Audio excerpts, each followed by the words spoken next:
Hello दोस्तों, मैं SSN और आप देख रहे हैं विरासत बाय एसएसएन। आज हम जानेंगे भारत का पूरा इतिहास, एक ऐसा सफर जो शुरू होता है प्राचीन सभ्यताओं से, गुजरता है मध्यकालीन साम्राज्यों से और खत्म होता है हमारी आज़ादी पर। सबसे पहले हम जान लेते हैं पाषाण काल के बारे में। पाषाण काल मानव इतिहास का सबसे प्राचीन काल है, जिसमें मनुष्य पत्थर के औजारों का उपयोग करता था। ये काल लगभग 25 लाख वर्ष पूर्व से 3000 ईसा पूर्व तक माना जाता है। इस समय मनुष्य का जीवन अत्यंत सरल तथा प्रकृति पर निर्भर था। पाषाण काल के प्रकार। पाषाण काल को मुख्यतः 3 भागों में विभाजित किया गया है। 1. पुरा पाषाण काल, ओल्ड स्टोन एज। ये पाषाण काल का सबसे प्रारंभिक चरण था। मनुष्य गुफाओं और जंगलों में रहता था, भोजन के लिए शिकार और फल फूल पर निर्भर था, पत्थर के मोटे और साधारण औजारों का उपयोग करता था। इसी काल में मनुष्य ने आग की खोज की। 2. मध्य पाषाण काल, मिडिल स्टोन एज। इस काल में मनुष्य के जीवन में कुछ सुधार हुआ। छोटे और तेज पत्थर के औजार, माइक्रोलिथ्स बनाए गए। शिकार के साथ साथ मछली पकड़ना भी शुरू किया गया। कुछ पशुओं को पालतू बनाना प्रारंभ हुआ। 3. नव पाषाण काल। ये पाषाण काल का सबसे विकसित चरण था। मनुष्य ने कृषि यानी खेती करना शुरू किया, स्थायी रूप से बसने लगा और गांवों का निर्माण हुआ। पशुपालन का विकास हुआ, चिकने और पॉलिश किए हुए औजारों का उपयोग किया जाने लगा। मिट्टी के बर्तन यानी पॉटरी और कपड़ों का उपयोग शुरू हुआ। जीवन शैली। प्रारंभ में मनुष्य गुफाओं में रहता था, बाद में झोपड़ियां बनाने लगा। भोजन के लिए शिकार, फल, जड़ें और बाद में कृषि पर निर्भर हुआ। जीवन धीरे धीरे घुमंतु से स्थायी होने लगा। प्रमुख स्थल। भारत में पाषाण काल के प्रमुख स्थल निम्नलिखित हैं। भीमबेटका, यहाँ प्राचीन गुफा चित्र पाए गए हैं। नर्मदा घाटी, यहाँ मानव के प्राचीन अवशेष मिले हैं। महत्व। मानव जीवन की प्रारंभिक अवस्था का ज्ञान मिलता है। आग, औजार और कृषि जैसी महत्वपूर्ण खोजें इसी काल में हुई। आगे आने वाली सभ्यताओं के विकास की नींव इसी काल में पड़ी। अतः पाषाण काल मानव इतिहास का प्रारंभिक और महत्वपूर्ण काल था, जिसमें मनुष्य ने धीरे धीरे विकास करते हुए सभ्यता की ओर कदम बढ़ाया। तो चलिए शुरू करते हैं।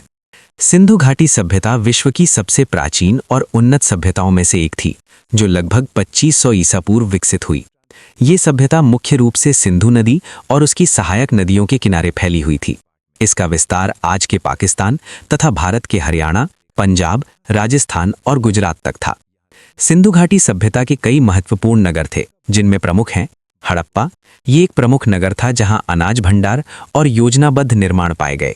मोहनजोदड़ो, ये सबसे विकसित नगर था, जहां महान स्नानागार यानी ग्रेट बाथ और उन्नत नाली व्यवस्था पाई गई।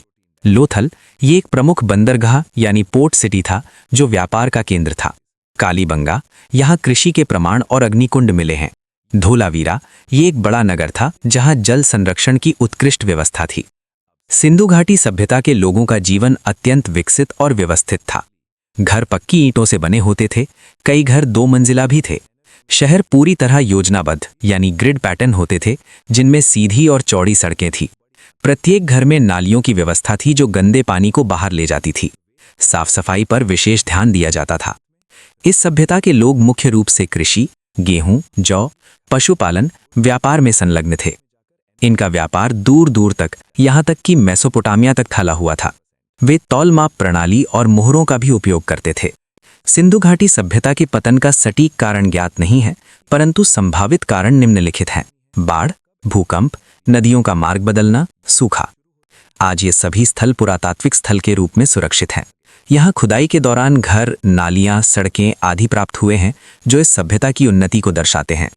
अतः सिंधु घाटी सभ्यता एक अत्यंत उन्नत और संगठित सभ्यता थी, जिसकी नगर योजना, स्वच्छता व्यवस्था और जीवन शैली आज भी मानव इतिहास के लिए आश्चर्य का विषय है।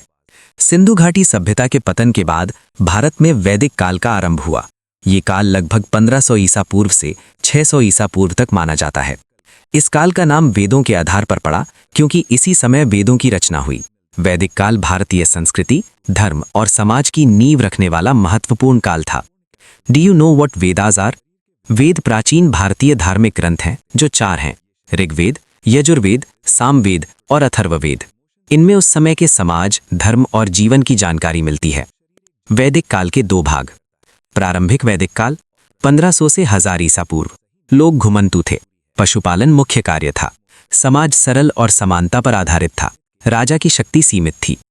उत्तर वैदिक काल 1000 से 600 ईसा पूर्व लोग स्थायी रूप से बसने लगे। कृषि का विकास हुआ। वर्ण व्यवस्था यानी जाति व्यवस्था शुरू हुई। राजा की शक्ति बढ़ने लगी।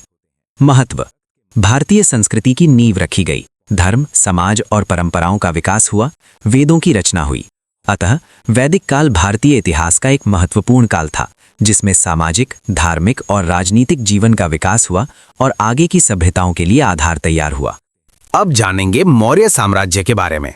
मौर्य साम्राज्य भारतीय इतिहास का पहला विशाल और शक्तिशाली साम्राज्य था, जिसकी स्थापना लगभग 322 ईसा पूर्व में चंद्रगुप्त मौर्य ने की। ये साम्राज्य लगभग पूरे भारत में फैला हुआ था और इसकी राजधानी पाटलिपुत्र यानी वर्तमान पटना थी।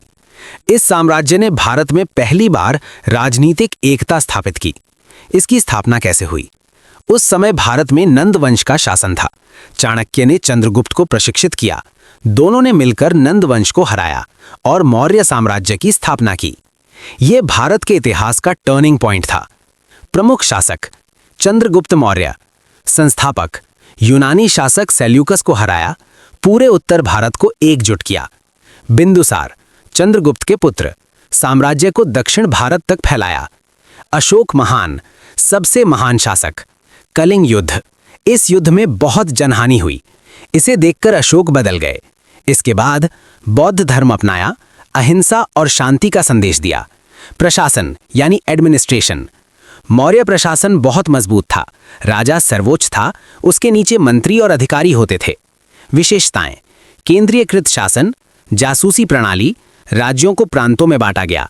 ये सिस्टम बहुत एडवांस था। अर्थव्यवस्था: कृषि मुख्य आधार थी, कर वसूले जाते थे, व्यापार बहुत विकसित था। सड़कें और संचार: लंबी सड़कें बनाई गईं, व्यापार आसान हुआ। धर्म और समाज: शुरू में वैदिक धर्म, बाद में अशोक ने बौद्ध धर्म फैलाया। अशोक के कार्य: स्तंभ और शिलालेख बनवाए, धर्म का प्रचार किया। कला और स्थापत्य: पत्थर के स्तंभ यानी अशोका पिलर्स, शिलालेख यानी एडिक्ट्स, स्तूप यानी स्तूपा। ये आज भी इतिहास का महत्वपूर्ण हिस्सा हैं। पतन: अशोक की मृत्यु के बाद साम्राज्य कमजोर हुआ, कमजोर शासक आए, धीरे धीरे साम्राज्य टूट गया। महत्व: पहला विशाल साम्राज्य, पूरे भारत में एकता स्थापित की, मजबूत प्रशासनिक प्रणाली, बौद्ध धर्म का विश्व में प्रसार।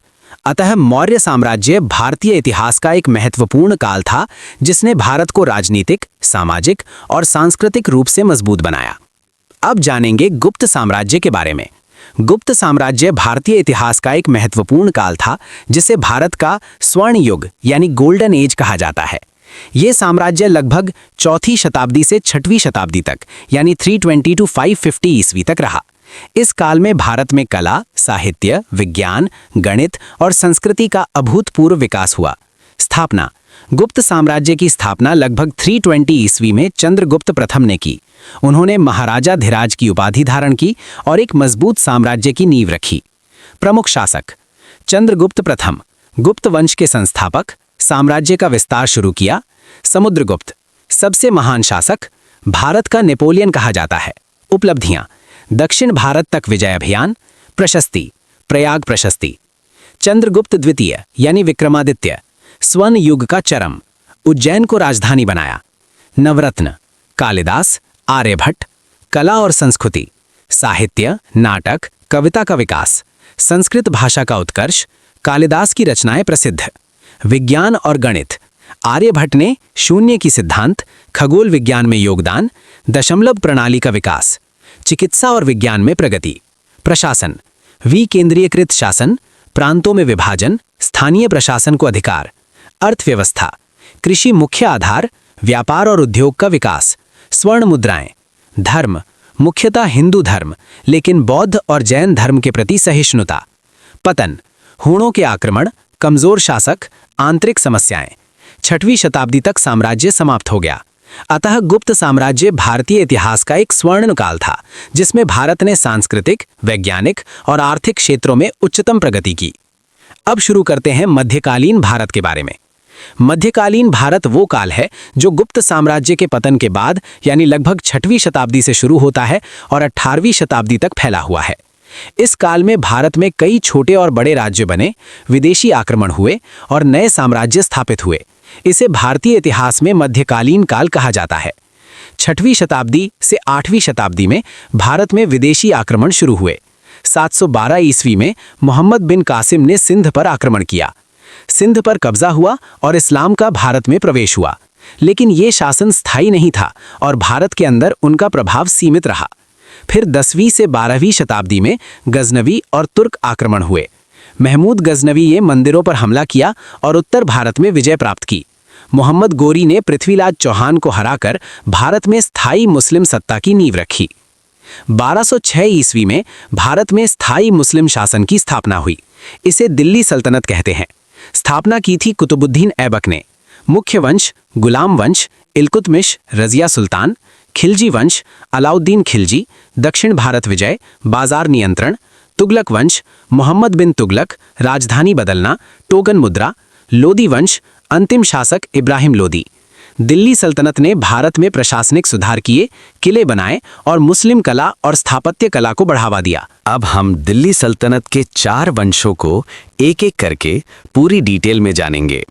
हम सबसे पहले शुरू करते हैं गुलाम वंश से। 1.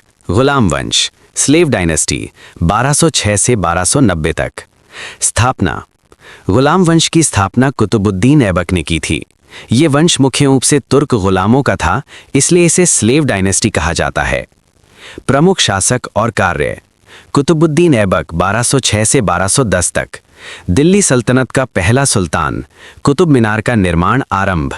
सुल्तान के रूप में दिल्ली में शासन की नींव रखी। इल्तुतमिश 1211 से 1236 तक। ऐबक का दत्तक पुत्र और योग्य उत्तराधिकारी। दिल्ली को स्थायी राजधानी बनाया। सेना और प्रशासनिक व्यवस्था मजबूत की। सिक्का यानी मुद्रा प्रथा लागू की। राज्य में न्याय और व्यवस्था सुनिश्चित की।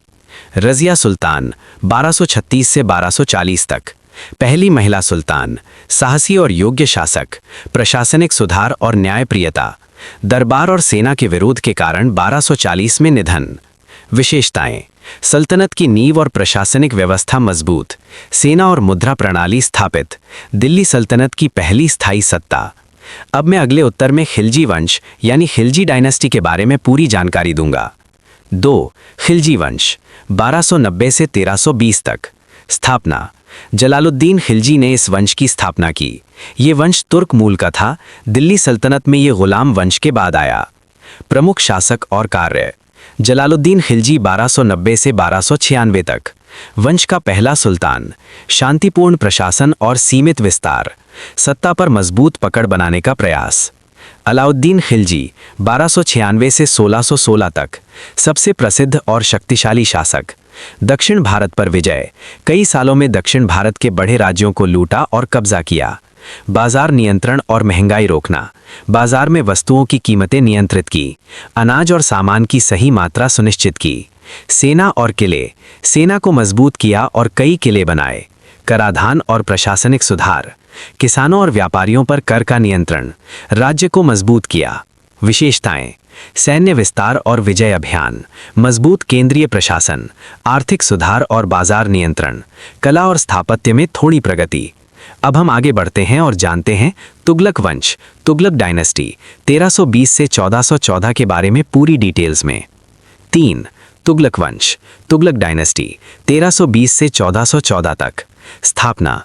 गियासुद्दीन तुगलक ने तुगलक वंश की स्थापना की। ये वंश दिल्ली सल्तनत का तीसरा प्रमुख वंश था। वंश के दौरान प्रशासन और सैन्य सुधारों के लिए कई प्रयास हुए। प्रमुख शासक और कार्य। मोहम्मद बिन तुगलक 1325 से 1351 तक। सबसे प्रसिद्ध और विवादित शासक। राजधानी स्थानांतरण। दिल्ली से दौलताबाद, मध्य भारत। टोकन मुद्रा नीति। तांबे के सिक्कों को मूल्यवान मानकर व्यापार और कराधान में लागू किया। नीतियां सफल नहीं हुईं, आर्थिक और प्रशासनिक संकट पैदा हुआ। प्रशासनिक और सैन्य सुधार। बहुत दूरस्थ क्षेत्रों पर शासन करने की कोशिश पर परिणाम सफल नहीं रहे। फिरोज तुगलक 1351 से 1388 तक। तुगलक वंश का अंतिम मजबूत शासक। सांस्कृतिक और स्थापत्य कार्य। कृषि और आर्थिक सुधार। वंश के पतन के पहले स्थिर शासन। विशेषताएं। प्रशासनिक और सैन्य सुधार की महत्वाकांक्षा। टोकन मुद्रा और राजधानी स्थानांतरण जैसी नवाचारी नीतियां। जटिल प्रशासन और दूरस्थ शासन के कारण विद्रोह और अस्थिरता, स्थापत्य कला और किलेबंदी में प्रगति। अब हम दिल्ली सल्तनत का अंतिम वंश लोदी वंश 1351 से 1526 के बारे में पूरी डिटेल्स जानेंगे। 4. लोदी वंश, लोदी डायनेस्टी 1451 से 1526 तक। स्थापना, बहराम लोदी ने लोदी वंश की स्थापना की। ये वंश अफगान मूल का था। दिल्ली सल्तनत का अंतिम वंश था। प्रमुख शासक और कार्य, सिकंदर लोदी 1489 से 1517 तक। लोदी वंश का सबसे प्रसिद्ध शासक। प्रशासनिक सुधार किए, भूमि व्यवस्था और कराधान प्रणाली को मजबूत किया। दिल्ली और अन्य क्षेत्रों में किलेबंदी कराई। सेना और शासन को संगठित किया। इब्राहिम लोदी 1517 से 1526 तक। अंतिम सुल्तान, प्रशासनिक कमजोरी और कई स्थानीय बगावतें, केंद्रीय सत्ता कमजोर रही। 1526 में बाबर से पानीपत के प्रथम युद्ध में हार तो दिल्ली सल्तनत का अंत और मुगल साम्राज्य की शुरुआत। हम जानेंगे मुगल साम्राज्य के इतिहास के बारे में, जो भारत में 1526 ईस्वी से लेकर 1707 ईस्वी तक फैला। 1. बाबर 1526 से 1530 तक। पानीपत के प्रथम युद्ध में इब्राहिम लोधी को हराकर मुगल साम्राज्य की स्थापना की। आधुनिक हथियार और तोपों का इस्तेमाल किया। केंद्रीकृत शासन और सेना की नींव रखी।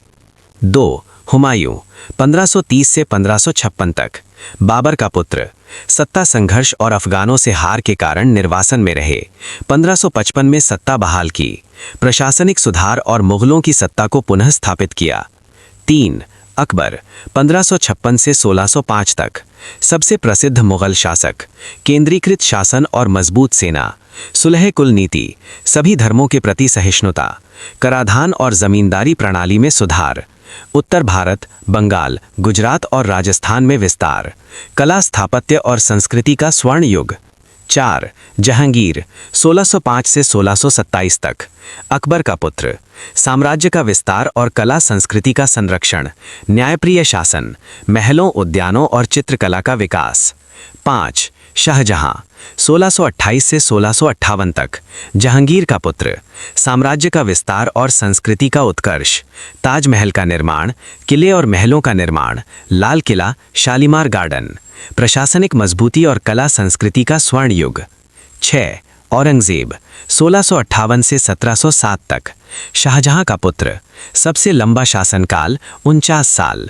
दक्षिण भारत तक विस्तार और डेक्कन विजय। कठोर धार्मिक नीति और प्रशासनिक नियंत्रण। आर्थिक और सामाजिक अस्थिरता के कारण साम्राज्य का पतन शुरू। मराठा, सिख और स्थानीय शक्तियों का उदय। अब हम आधुनिक भारत के बारे में जानेंगे, यानी 1707 ईस्वी के बाद से लेकर आज तक का इतिहास। आधुनिक भारत, मॉडर्न इंडिया 1707 से बाद में। समय सीमा 1707 ईस्वी। औरंगजेब की मृत्यु के बाद मुगल साम्राज्य कमजोर और अस्थिर हुआ। इस समय से भारत में धीरे धीरे क्षेत्रीय राज्य, ब्रिटिश ईस्ट इंडिया कंपनी और आधुनिक भारत का आरंभ हुआ। 1. मुगल साम्राज्य का पतन 1707 से 1757 तक।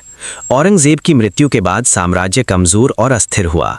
राज्य विभाजन और स्थानीय शासकों का उदय। मराठा, सिख, बंगाल, नवाब और अन्य क्षेत्रीय शक्तियां उभरीं। प्रशासन और कर प्रणाली में गिरावट। 2. ब्रिटिश ईस्ट इंडिया कंपनी का उदय 1757 से 1857 तक।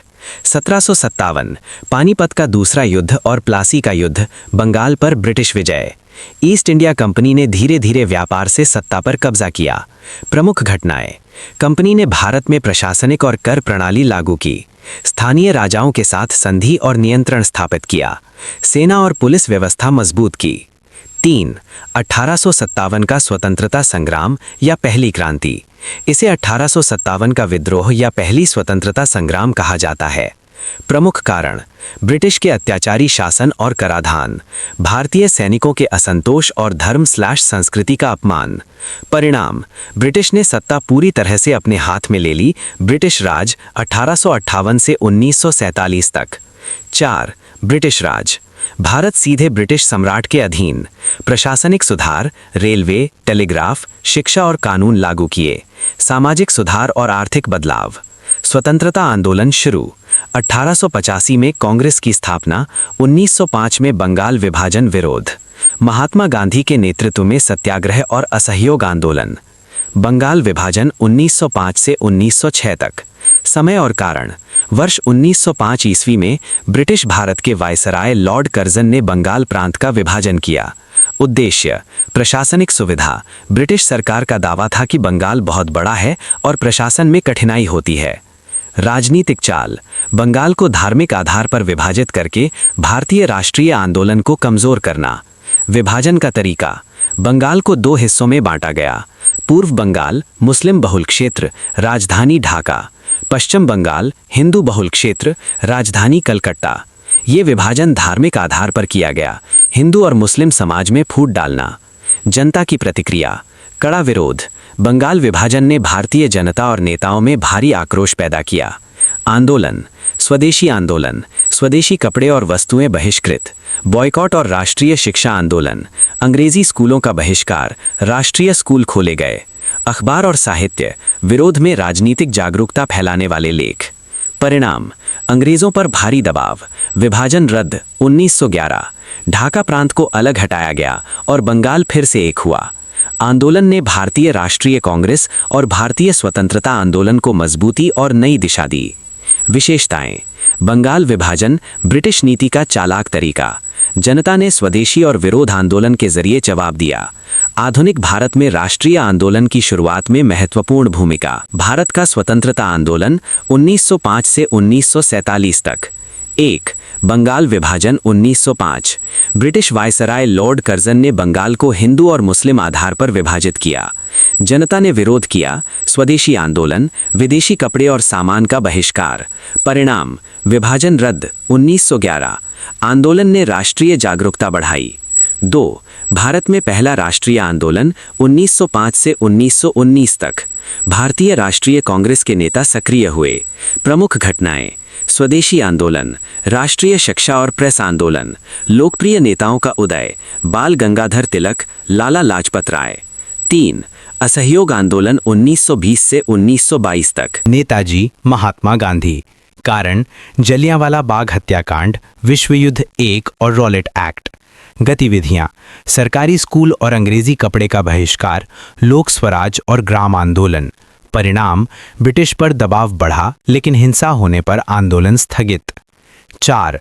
सविनय अवज्ञा आंदोलन 1930 to 1934। नेताजी महात्मा गांधी। कारण, नमक कानून का विरोध। गतिविधियां, दांडी मार्च 1930 से समुद्र से नमक बनाना, ब्रिटिश कानून का शांतिपूर्ण उल्लंघन। परिणाम, भारतीय जनता में स्वतंत्रता की भावना बढ़ी, ब्रिटिश विरोधी आंदोलन को अंतर्राष्ट्रीय ध्यान मिला। 5. भगत सिंह और क्रांतिकारी आंदोलन। प्रमुख क्रांतिकारी भगत सिंह, राजगुरु, सुखदेव। उद्देश्य, ब्रिटिश शासन के खिलाफ सशस्त्र और अप्रत्यक्ष प्रतिरोध। प्रमुख घटनाएं, लाहौर षड्यंत्र, भगत सिंह ने ब्रिटिश अधिकारी जॉन सैंडर्स की हत्या की। साइमन कमीशन विरोध, युवाओं का आंदोलन, हंगामा आंदोलन और न्यायालय में प्रदर्शन। फांसी, 23 मार्च 1931 को भगत सिंह, राजगुरु और सुखदेव को फांसी दी गई। प्रभाव, क्रांतिकारी आंदोलन में युवाओं की भागीदारी बढ़ी। 6. भारतीय राष्ट्रीय कांग्रेस और नेतृत्व 1934 to 1947। महात्मा गांधी, जवाहरलाल नेहरू, सुभाष चंद्र बोस, सरोजिनी नायडू के नेतृत्व में आंदोलन। प्रमुख आंदोलन, क्रिप्स मिशन और द्वितीय विश्व युद्ध का विरोध, भारत छोड़ो आंदोलन 1942, ब्रिटिश शासन का प्रत्यक्ष विरोध, लोकप्रिय आंदोलनों में भागीदारी, किसान, मजदूर और छात्र। 7. स्वतंत्रता और विभाजन 1947। 15 अगस्त 1947 को भारत स्वतंत्र हुआ। विभाजन के कारण भारत और पाकिस्तान अलग हुए। लोकतांत्रिक संविधान और संघीय शासन लागू हुआ। मुस्लिम नेताओं की भूमिका 1906 to 1947। बिंदु, 1906 मुस्लिम लीग की स्थापना। स्थापक मोहम्मद अली जिन्ना और अन्य मुस्लिम नेता। उद्देश्य, मुस्लिम समाज के राजनीतिक और सामाजिक अधिकारों की रक्षा। मुख्य मांग, अलग प्रतिनिधित्व और अधिकार। बाद में पाकिस्तान की नींव की तैयारी। बिंदु, ब्रिटिश राज में मुस्लिम नेतृत्व। मुस्लिम नेताओं ने अलग राजनीतिक पहचान बनाने पर जोर दिया, कांग्रेस के साथ और कभी-कभी विरोध में काम किया। प्रमुख नेता, मोहम्मद अली जिन्ना, मुस्लिम लीग के प्रमुख, पाकिस्तान की स्थापना के लिए नेतृत्व। लियाकत अली खां, बाद में पाकिस्तान के प्रधानमंत्री। सर सैयद अहमद खां, मुस्लिम शिक्षा और समाज सुधार, 1800s में आधुनिक आंदोलन का आधार। तो दोस्तों, इस वीडियो में हमने देखा कि कैसे भारत ने प्राचीन काल से लेकर आधुनिक काल तक का सफर तय किया। मुगल साम्राज्य, मराठा, ब्रिटिश राज और स्वतंत्रता आंदोलन, हर घटना ने हमें संघर्ष, साहस और एकता की ताकत सिखाई। अगर आपको ये वीडियो पसंद आया हो तो लाइक, शेयर और सब्सक्राइब जरूर करें। आने वाले वीडियो में हम और भी रोचक इतिहास के तथ्यों और घटनाओं को जानेंगे। धन्यवाद। जय हिंद।